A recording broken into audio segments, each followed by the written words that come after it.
तो आज जो कहानी मैं आपको सुनाने जा रहा हूँ, उस कहानी का नाम है टोबा टेक सिंह। इस कहानी को लिखा है सादत हसन मंटो, जो इंडिपेंडेंस एरा के टाइम के बहुत ही मशहूर लेखक हुए।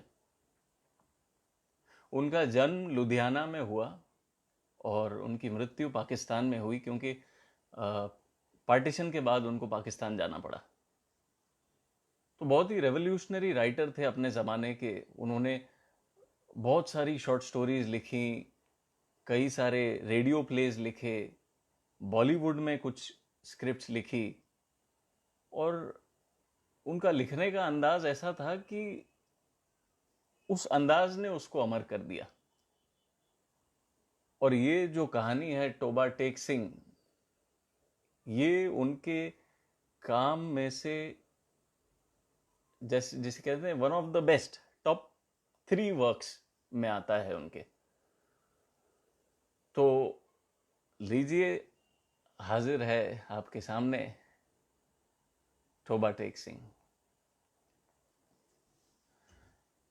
बंटवारे के 2-3 साल बाद पाकिस्तान और हिंदुस्तान की हुकूमतों को ख्याल आया कि अखलाकी कैदियों की तरह पागलों का भी तबादला होना चाहिए। यानी जो मुसलमान पागल हिंदुस्तान के पागल खानों में हैं, उन्हें पाकिस्तान पहुंचा दिया जाए, और जो हिंदू और सिख पाकिस्तान के पागल खानों में है, उन्हें हिंदुस्तान के हवाले कर दिया जाए। मालूम नहीं ये बात माकूल थी या गैर माकूल थी।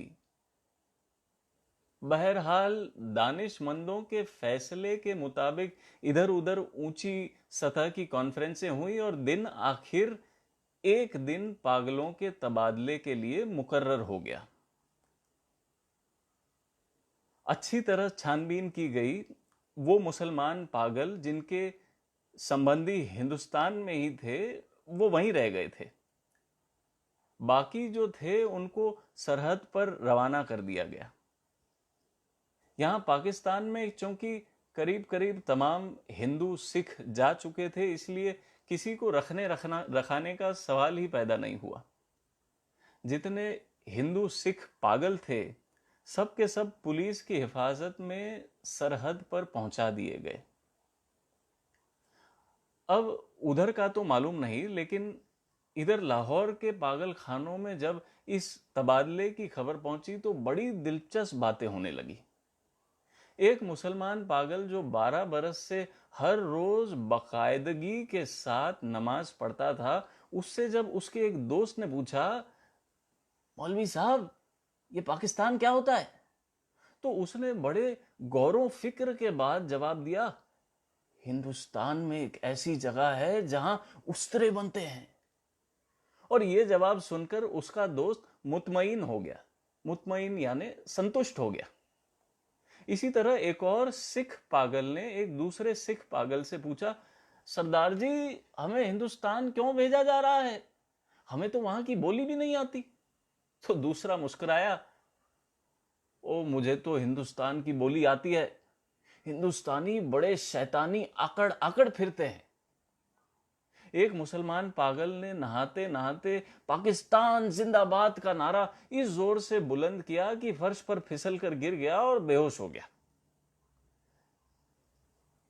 बाज पागल ऐसे थे जो पागल नहीं थे, यानी कुछ पागल ऐसे थे जो सचमुच पागल नहीं थे। उनमें अक्सरियत ऐसे कातिलों की थी, अक्सरियत यानी मेजॉरिटी। उनमें अक्सरियत ऐसे कातिलों की थी जिनके रिश्तेदारों ने अफसरों को दे दिलाकर पागल खाने भिजवा दिया था कि फांसी के फंदे से बच जाए।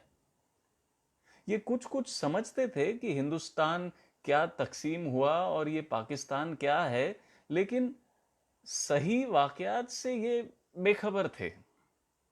अखबारों से कुछ पता नहीं चलता था और पहरेदार सिपाही अनपढ़ और जाहिल थे। उनकी गुफ्तगू से भी वो कोई नतीजा बरामद नहीं कर सकते थे।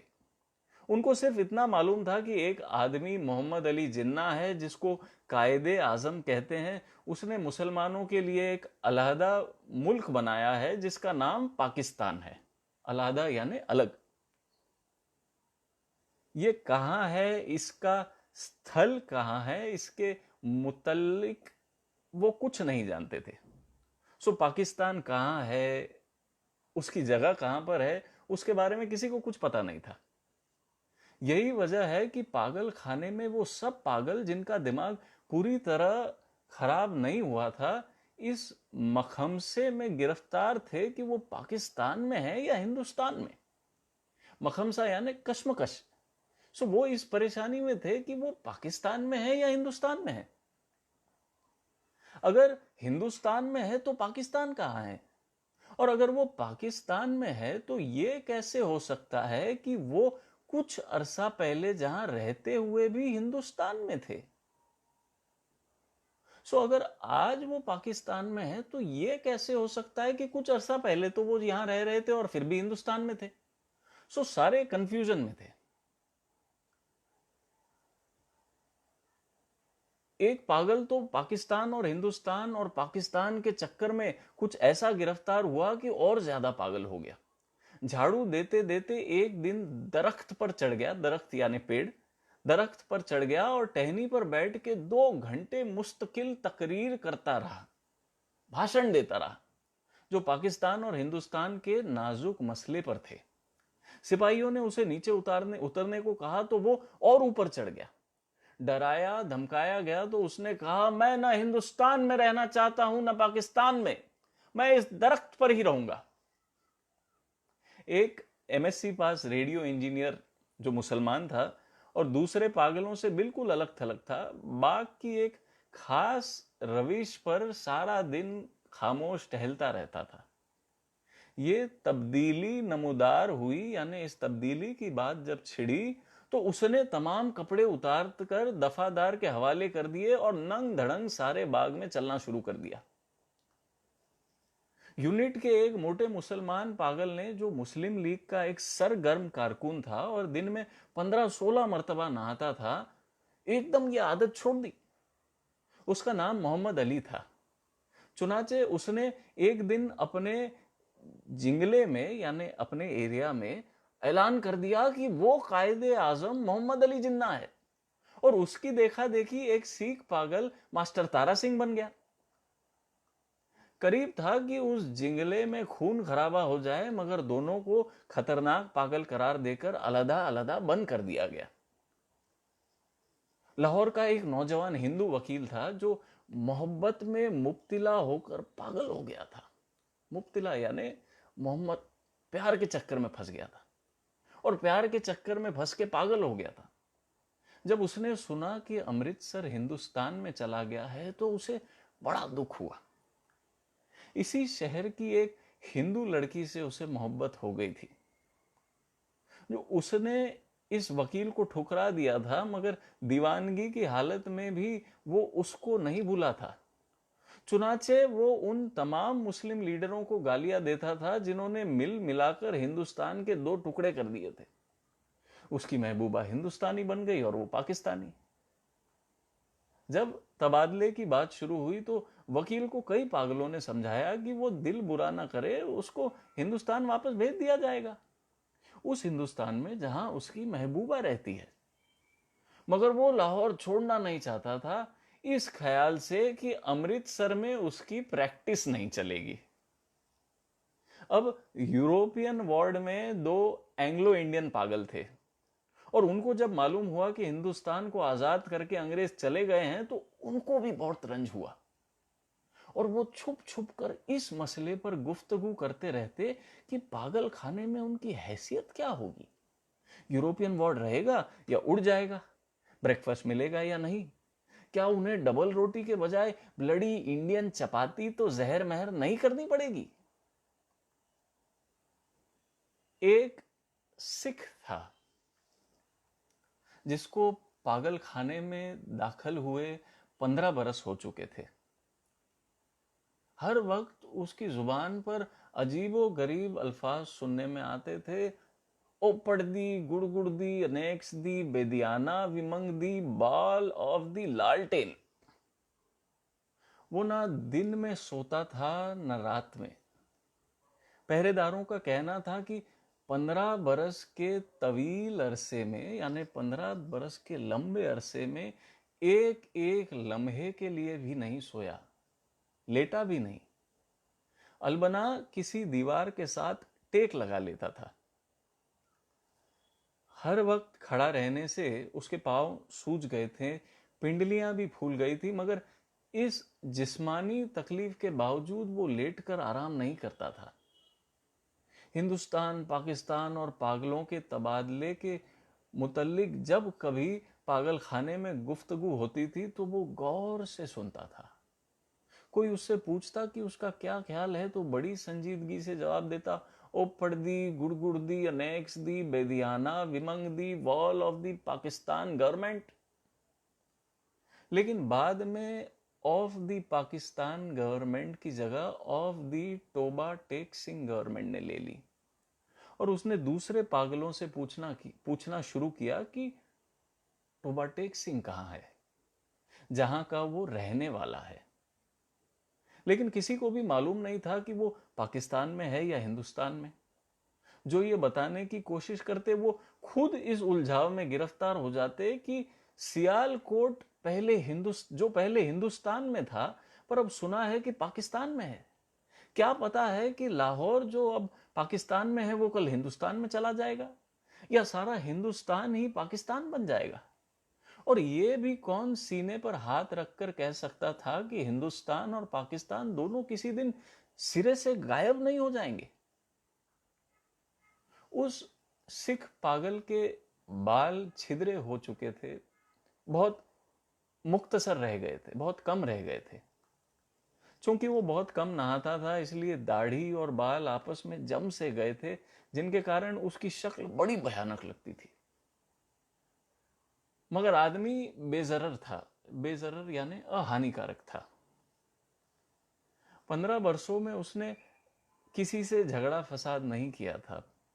पागल खाने के जो पुराने मुलाजिम थे वो उसके मुतल्लिक इतना जानते थे, उसके मुतल्लिक यानी उसके बारे में इतना जानते थे कि टोबा टेक सिंह में उसकी कई जमीनें थी। अच्छा खाता पीता जमींदार था कि अचानक दिमाग उलट गया। उसके रिश्तेदार लोहे की मोटी मोटी जंजीरों में उसे बांधकर लाए और पागल खाने में दाखिल करा गए। महीने में एक बार मुलाकात के लिए ये लोग आते थे और उसकी खैर खैरियत दरियाफ्त करके चले जाते थे। एक वक्त तक ये सिलसिला जारी रहा, पर जब पाकिस्तान हिंदुस्तान की गड़बड़ शुरू हुई तो उनका आना बंद हो गया। उसका नाम बिशन सिंह था, मगर सब उसे टोबा टेक सिंह कहते थे। उसको ये मालूम नहीं था कि दिन कौन सा है, महीना कौन सा है, या कितने दिन बीत चुके हैं। लेकिन हर महीने जब उसके अजीज या अकारीब उससे मिलने के लिए आते तो उसे अपने आप पता चल जाता था। चुनाचे वो दफादार से कहता कि उसकी मुलाकात आ रही है। उस दिन वो अच्छी तरह नहाता, बदन पर खूब साबुन घिसता और सिर में तेल लगाकर कंघा भी करता। अपने कपड़े जो वो कभी इस्तेमाल नहीं करता था निकलवा के पहनता और यूं सज बनकर मिलने वालों के पास आता। वो उससे कुछ पूछते तो वो खामोश सा रहता, या कभी कभार ओपड़ दी, गुड़गुड़ दी, अनेक्स दी, वेंदियाना, विमंग दी, वॉल ऑफ दी लालटेन कह देता। उसकी एक लड़की थी जो हर महीने एक उंगली बढ़ती बढ़ती 15 वर्षों में जवान हो गई थी। बिशन सिंह उसको पहचानता नहीं था। वो बच्ची थी, जब भी अपने बाप को देखकर रोती थी, और जवान हुई तब भी उसकी आंखों में आंसू ही बहते थे। पाकिस्तान और हिंदुस्तान का किस्सा शुरू हुआ तो उसने दूसरे पागलों से पूछना शुरू किया कि टोबा टेक सिंह कहां है। जब इत्मीनान बख्श जवाब न मिलता, इत्मीनान बख्श यानी सेटिस्फैक्टरी, तो जब इत्मीनान बख्श जवाब न मिलता तो उसकी कुरे दिन ब दिन बढ़ती गई। अब मुलाकात नहीं आती है। पहले तो उसे अपने आप पता चल जाता था कि मिलने वाले आ रहे हैं, पर अब जैसे उसके दिल की आवाज भी बंद हो गई थी, जो उसे उनकी आमद की खबर दे दिया करती थी। आमद की यानी आने की खबर दे दिया करती थी। उसकी बड़ी ख्वाहिश थी कि वो लोग आए जो उसके हमदर्दी का इजहार करते थे और उसके लिए फल, मिठाइयां और कपड़े लाते थे। वो उनसे अगर पूछता कि टोबा टेक सिंह कहाँ है, तो यकीनन वो उसे बता देते कि पाकिस्तान में है या हिंदुस्तान में, क्योंकि उसका ख्याल था कि वो टोबा टेक सिंह से ही आते हैं जहां उसकी जमीनें हैं। पागल खाने में एक ऐसा भी पागल था जो खुद को खुदा कहता था, और उससे जब एक दिन बिशन सिंह ने पूछा कि टोबा टेक सिंह पाकिस्तान में है या हिंदुस्तान में, तो उसने आदत के अनुसार ठहाका लगाया और कहा, अरे वो ना पाकिस्तान में है ना हिंदुस्तान में, इसलिए कि हमने अभी तक हुक्म नहीं लगाया है। बिशन सिंह ने इस खुदा से कई मर्तबा बड़ी मिन्नत समाजत से कहा कि वो हुक्म दे दें ताकि झंझट खत्म हो, लेकिन वो बहुत मशरूफ था, इसलिए कि उसे और बेशुमार हुक्म देने थे। एक दिन तंग आकर उस पर बरस पड़ा, ओ पढ़दी गुड़बुड़ दी, अनेक्स दी बेंदियाना विमंग दी वॉल ऑफ वाहे गुरु जी दी खालसा और वाहे गुरु जी दी फतेह, जो बोले सो निहाल, सत श्री अकाल। बड़ा गुस्सा आया। उसका शायद ये मतलब था कि तुम मुसलमानों के खुदा हो, सिखों के खुदा होते तो जरूर मेरी सुनते। तबादले से कुछ दिन पहले टोबा टेक सिंह का एक मुसलमान दोस्त मुलाकात के लिए आया। पहले वो कभी नहीं आया था। जब बिशन सिंह ने उसे देखा तो एक तरफ हट गया और वापस जाने लगा, मगर सिपाहियों ने उसे रोका और कहा, ये तुमसे मिलने आए हैं, तुम्हारा दोस्त फजलदीन है। बिशन सिंह ने फजलदीन को देखा और कुछ बड़बड़ाने लगा। फजलदीन ने आगे बढ़कर उसके कंधे पर हाथ रखा और कहा, मैं बहुत दिनों से सोच रहा था कि तुमसे मिलूं, लेकिन फुर्सत ही नहीं मिली। तुम्हारे सब आदमी खैरियत से चले गए थे, मुझसे जितनी मदद हो सकी मैंने की, और तुम्हारी बेटी रूप कौर। वो कुछ कहते कहते रुक गया। बिशन सिंह कुछ याद करने लगा। बेटी रूप कौर। फजलदीन ने रुककर कहा, हाँ हाँ हाँ, वो भी ठीक है, उनके साथ ही चली गई थी। बिशन सिंह खामोश रहा। फजलदीन ने फिर से कहना शुरू किया, उन्होंने मुझसे कहा था कि तुम्हारी खैर खैरियत पूछता रहूं। अब मैंने सुना है कि तुम हिंदुस्तान जा रहे हो, तो भाई बलबीर सिंह और भाई विधावा सिंह से सलाम कहना, और बहन अमृत कौर से भी। भाई बलबीर से कहना फजलदीन राजी खुशी है, और वो भूरी भैंसे जो वो छोड़ गए थे, उनमें से एक ने कट्टा दिया है और दूसरी के कट्टी हुई, पर वो 6 दिन की होकर मर गई। और मेरे लायक जो खिदमत हो तो कहना, मैं हर वक्त तैयार हूं। और ये तुम्हारे लिए थोड़े से मरुंडे लाया हूं, एक प्रकार की मिठाई होती है। बिशन सिंह ने मरुंडे की पोटली लेकर पास खड़े सिपाही के हवाले कर दी और फजलदीन से पूछा, टोबा टेक सिंह कहाँ है? टोबा टेक सिंह, उसने हैरत से कहा, कहाँ है? वही है जहां था। बिशन सिंह ने फिर से पूछा, पाकिस्तान में या हिंदुस्तान में? हिंदुस्तान में? नहीं नहीं नहीं, पाकिस्तान में है। फजलदीन बौखला सा गया। बिशन सिंह बड़बड़ाता हुआ चला गया, ओ पड़दी गुड़गुड़ दी, अनेक्स दी बेंदियाना विमंग दी बॉल ऑफ दी पाकिस्तान एंड हिंदुस्तान ऑफ दी हाय फिटे मुंह। तबादले की तैयारियां मुकम्मल हो चुकी थी। इधर से उधर और उधर से इधर जाने वाले पागलों की सूचियां पहुंच गई थी। तबादले का दिन भी मुकर्रर हो गया था। सख्त सर्दियां थी। जब लाहौर के पागल खाने से हिंदू सिख पागलों से भरी हुई लॉरियां पुलिस की मुहाफिज दस्ते के साथ रवाना हुई, तो संबंधित अफसर भी हमराह थे। वाघा बॉर्डर पर तरफैन के सुपरिटेंडेंट एक दूसरे से मिले। तरफैन के यानी दोनों तरफ के सुपरिटेंडेंट एक दूसरे से मिले, और इब्तदाई कार्रवाई खत्म होने के बाद तबादला शुरू हो गया, जो रात भर जारी रहा। इब्तिदाई यानी आर्केक, पुरानी घिसी पिटी कार्रवाई। पागलों को लॉरियों से निकालना और उनको दूसरे अफसरों के हवाले करना बड़ा कठिन काम था। कुछ तो बाहर निकलते ही नहीं थे, और जो निकलने पर रजामंद होते थे उनको संभालना मुश्किल हो जाता, क्योंकि इधर उधर भाग उठते थे। जो नंगे थे उनको कपड़े पहनाए जाते तो वो फाड़कर अपने तन से जुदा कर देते। कोई गालियां बक रहा है, कोई गा रहा है, आपस में लड़ झगड़ रहे हैं, रो रहे हैं, बक रहे हैं, कान पड़ी आवाज सुनाई नहीं देती। और पागल औरतों की शोरगुल तो अलग थी। और सर्दी इतनी की कड़ाके की थी कि दांत बज रहे थे।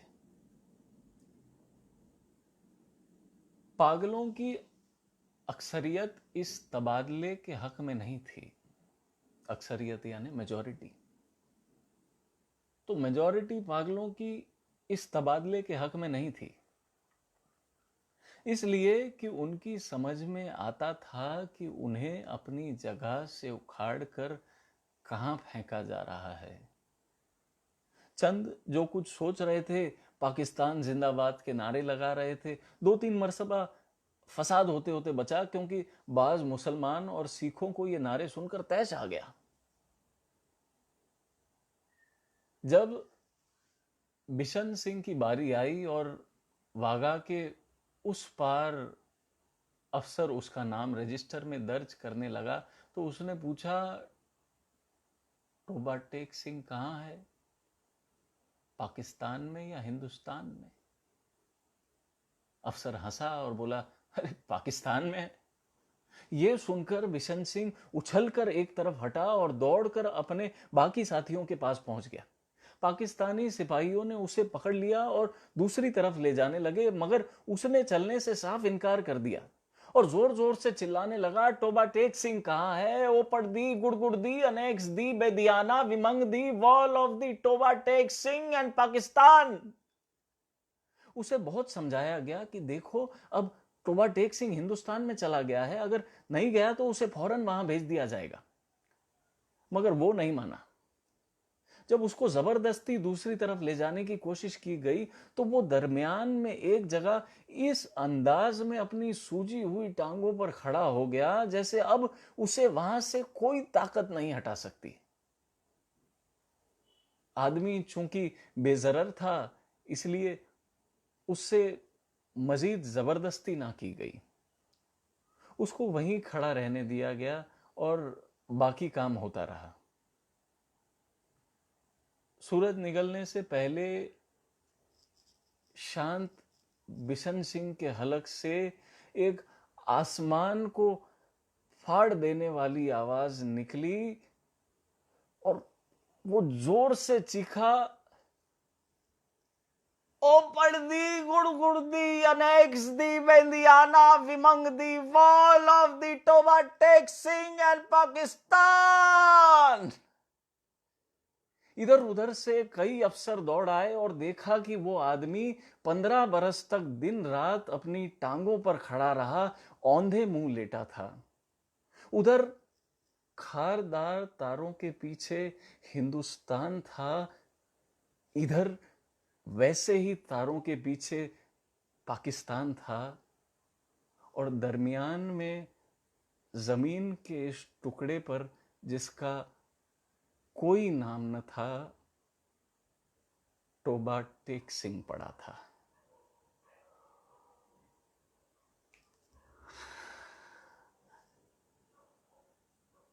ये थी